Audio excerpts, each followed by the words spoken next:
हिम्मत मत हारो, दुआ मांगते रहो तब तक जब तक जवाब नहीं मिल जाता। जब वो तुम्हारी सब्र का इम्तिहान को ले आया है तो यकीन रखो आजमाइश अब ख़त्म होने वाली है और फिर हर उस चीज़ से नवाज दिया जाएगा जिसके लिए तुम तहज्जुद में उठ उठ कर झोली फैलाते थे।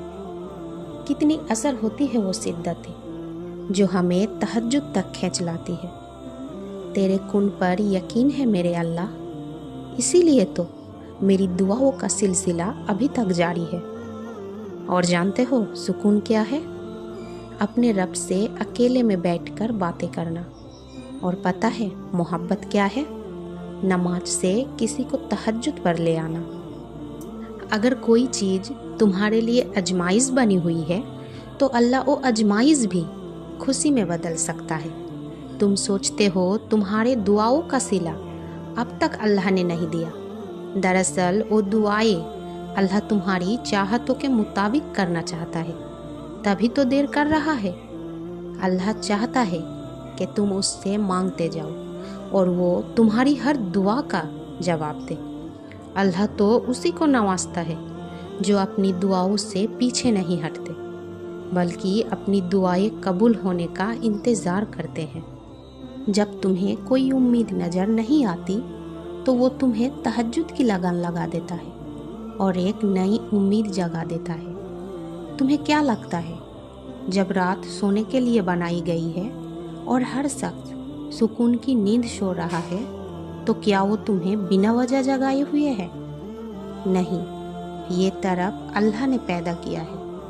हर चीज़ नसीब का हिस्सा है, फिर चाहे गम हो या खुशी। हम सोचते हैं कि हम खुद अल्लाह की जनाब जाते हैं, हालांकि हमें तो उसकी जनाब बुलाया जाता है।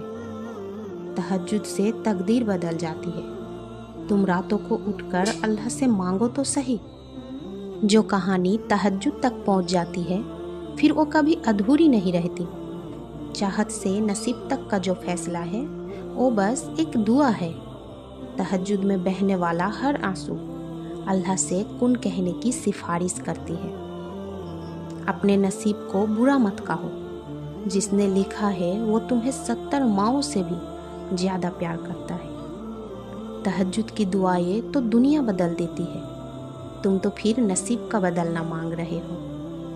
लोग कहते हैं होता तो वही है जो नसीब में लिखा हो।